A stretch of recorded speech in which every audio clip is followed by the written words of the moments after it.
Good morning. ప్రభువైన యేసుక్రీస్తు పరిశుద్ధ నామములో అందరికీ శుభాలు. ఈరోజు మన అనుదిన ఆత్మీయ ఆహారంగా యోధా పత్రిక 9వ వచనాన్ని ధ్యానించుకుందాం. యోధా పత్రిక ఒకే ఒక అధ్యాయం ఉంటుంది, అందులో 9వ వచనం. అయితే ప్రధాన దూత అయిన మికాయేలు అపవాదితో వాదించుచు మోషే యొక్క శరీరమును గూర్చి తర్కించినప్పుడు దూషించి తీర్పు తీర్చ తెగింపక ప్రభు నిన్ను గద్దించునుగాక అనెను. చదవబడిన వాక్యంలో సందర్భం ఏంటంటే, మోషే భక్తుడు చనిపోయారు. చనిపోయిన మోషే భక్తుడిని కొండ మీద ఆ భక్తుని యొక్క దేహాన్ని దేవుడే సమాధి చేశారు. ఆ యొక్క సమాధి ఎక్కడుందో ఎవరికి కూడా తెలియదని బైబిల్ చాలా స్పష్టంగా రాయబడింది. అయితే ఆ మోషే దేహము గురించి ఇద్దరి మధ్య గొడవ అయిందట. ఒకరు సాతానుడు, రెండు దేవుని ప్రధాన దూత అయినటువంటి మికాయేలు. వీరిద్దరి మధ్య డిస్కషన్ అయింది, కొద్ది ఆర్గ్యుమెంట్ అయింది, చిన్న సైజు దెబ్బలాట అయింది. అయితే సాతానుతో దెబ్బలాడే విధానంలో మహాదూత అయినటువంటి మికాయేలు ఏ విధంగా పోరాడాడు అనేది మనం చూస్తే, మికాయేలు ఆయన మాటల్లో కూడా ఎక్కడ కూడా మాట తోలనాడకుండా, చూడండి అక్కడ రెండు మాటలు ఉన్నాయి. దూషించి తీర్పు తీర్చ తెగింపక అనే మాట ఉంది. దూషించడానికి కానీ, నువ్వు నాశనం అయిపోతావు, నువ్వు లయం అయిపోతావు అనే మాటలు కానీ, ఆ మాటలు మాట్లాడడానికి కూడా తెగించలేదట దేవదూత అయినటువంటి మికాయేలు. అంటే తెగించలేదంటే మికాయేలుకి సాతానుడు అంటే భయమా? సాతానుడికి భయపడి దూషించడానికి భయపడి వెనకడిగేసాడా? కాదు. దూషించి తీర్పు తీర్చడానికి తెగింపక నెక్స్ట్ మాట ఏంటి చూడండి, ప్రభు నిన్ను గద్దించునుగాక నేను.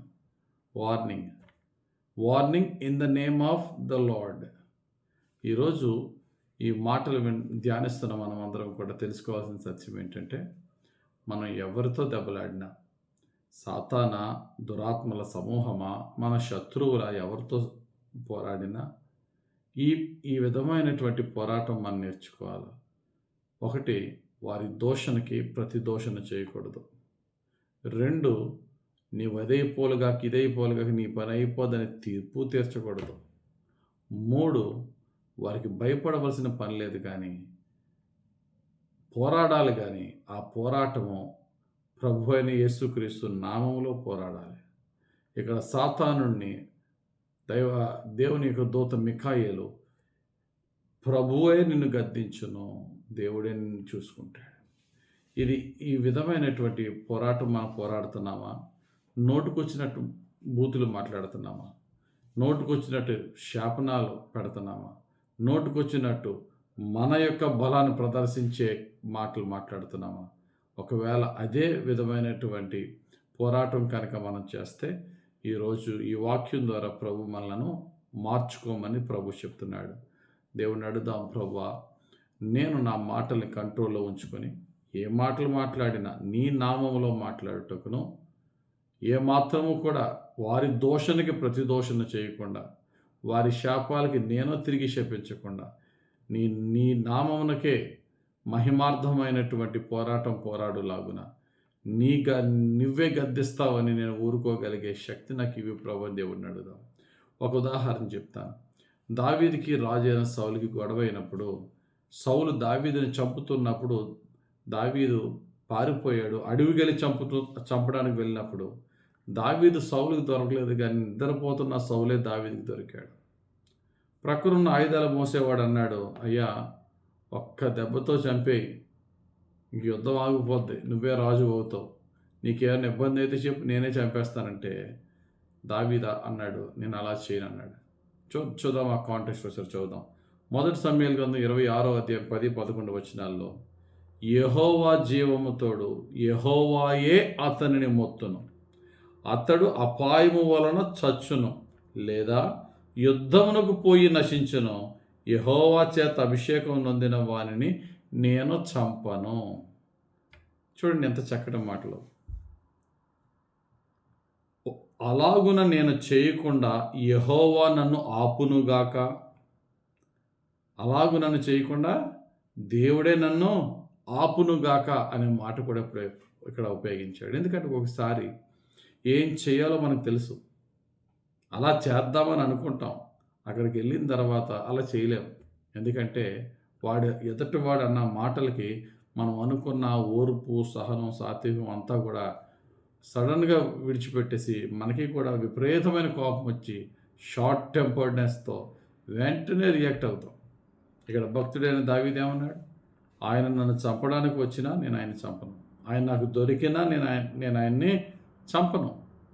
ఒకవేళ అతడు చావడమే ప్రభు చిత్తమైతే దేవుడే చంపుతాడు. ఏదో యుద్ధానికి వెళ్ళి ఇంకొకటి ద్వారా చంపబడతాడు కానీ, ఏదో అపాయంలో పడతాడు కానీ నేను చంపను. అలా చంపకుండా ఉండులాగున నా దేవుడు నాకు సహాయం చేయనుగాక. అటువంటి ప్రార్థన మనం చేయాలి ప్రియులారా. మనము తెల్లవారితే రకరకాల గొడవలు, రకరకాల పోరాటాలు. దేవుని పిల్లలు పోరాడే విధానము, ఈ లోకస్తులు పోరాడే విధానం చాలా డిఫరెన్స్ ఉంది. అది తెలుసుకుని మనం పోరాడాలి. దేవుడు ఆ జ్ఞానము, అట్టి పరిశుద్ధాత్మ నడిపింపు, అట్టి కృప మనకిచ్చి ప్రతి పోరాటంలో ఆత్మ సంబంధమైన, శరీర సంబంధమైన ఏ పోరాటమైనా యేసయ్య యొక్క కృపలో పరిశుద్ధాత్ముడు మనల్ని నడిపించి మనకి విజయం ఇచ్చి మనకు సమాధానం ఇచ్చి దీవించునుగాక. ఆమేన్. పరిశుద్ధుడా, ప్రేమ కలిగిన తండ్రి, ఈరోజు ఇచ్చిన అద్భుతమైన వాక్యం బట్టి స్తోత్రాలు. మా పోరాటాలు ఎలా పోరాడాలో చెప్పు నాయన. ఎక్కడ కోపాన్ని వ్యక్తపరచకుండా ఓర్పు, సహనము, సాత్వికము నీ పరిశుద్ధ ఆత్మని నడిపింపుతో రైట్ వర్డ్స్ని మేము మాట్లాడేలాగున అయ్యా, నీ నామంలో యుద్ధం చేయలాగున యేసయ్యా, సమయానుస్ఫూర్తిని నీ పరిశుద్ధాత్మ నడిపింపు, నీ కృపనిచ్చి మా పోరాటాల్లో మాకు జయము, సమాధానము దయచేయమని నీ మహిమైశ్వర్యములోనే మమ్మల్ని సంరక్షించి కాపాడి దీవించి ఫలింపజేసి నీ శిరవ సాక్షులుగా నిత్యము నిలబెట్టమని యేసుక్రీస్తు ప్రభు యొక్క పరిశుద్ధ నామములో ప్రార్థించి వేడుకొనుచున్నాము తండ్రి. ఆమేన్. తండ్రి యొక్కయు, కుమారుని యొక్కయు, పరిశుద్ధాత్మ దేవుని అభిషేకం హెచ్చుగా మనపై దిగి వచ్చి మనల్ని దీవించునుగాక. ఆమేన్. God bless you. Have a very blessed day.